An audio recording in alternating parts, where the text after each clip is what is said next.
I recognize the member for Vancouver-Fairview. Thank you, Mr. Speaker. It's a pleasure and an honor to stand in this House and talk about the important and critical issue of climate change to the people of BC as well as people around the globe, and also to talk about what we could have done and should be doing in the future to address this key issue. Honourable Speaker, the member for West Vancouver Sea to Sky pointed out that the carbon tax was the key instrument for his government in addressing climate change.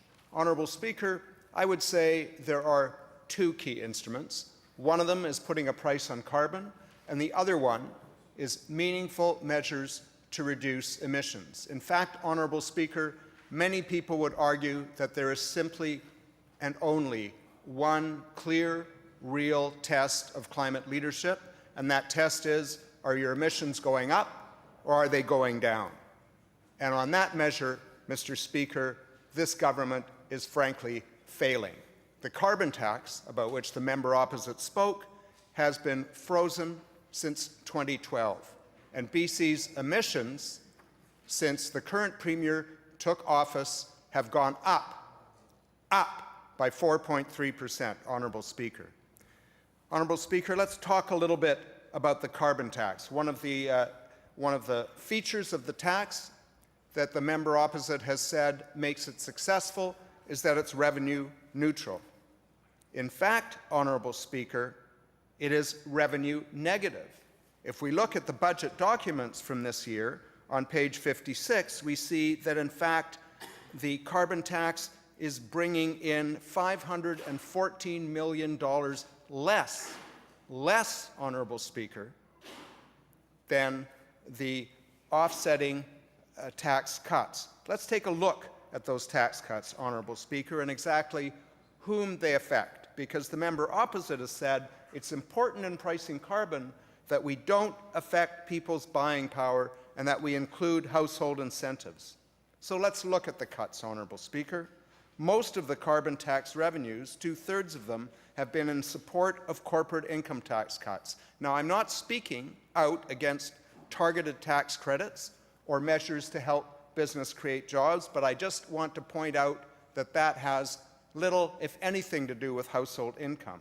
17% went to personal income tax cuts and 12% to a credit for low-income households.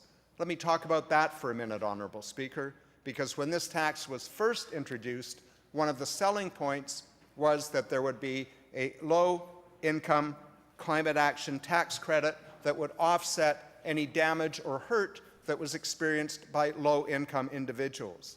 By the fourth year of the carbon tax, Honourable Speaker, the wealthiest 20% of British Columbians were getting more in tax cuts than they were spending in the carbon tax, even if they did absolutely zero to impact their carbon footprint, whereas the opposite was true for the lowest 20% of income earners.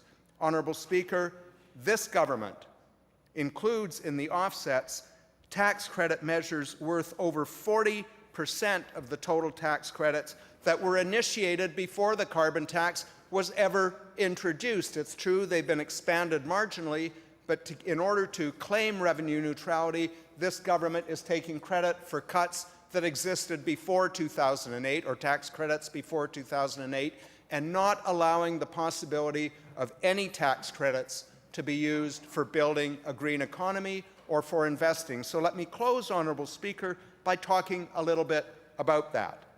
This government stubbornly refuses to spend any of the income from the target tax, carbon tax, on transit, on green infrastructure, to support clean tech.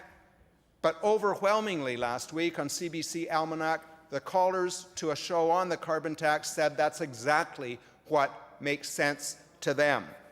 Premier Wynne in Ontario, Premier Notley in Alberta, Premier Selinger in Manitoba have all said that it makes sense to spend carbon tax or cap-and-trade revenue to build and invest in the clean tech economy of the future. It builds jobs and it reduces carbon intensity. Honourable Speaker, that's what we should be doing in British Columbia, and that's exactly what this government isn't doing. Instead, under this government, Honourable Speaker, Emissions are slated to go up by 30% between 2013 and 2030. Thank you.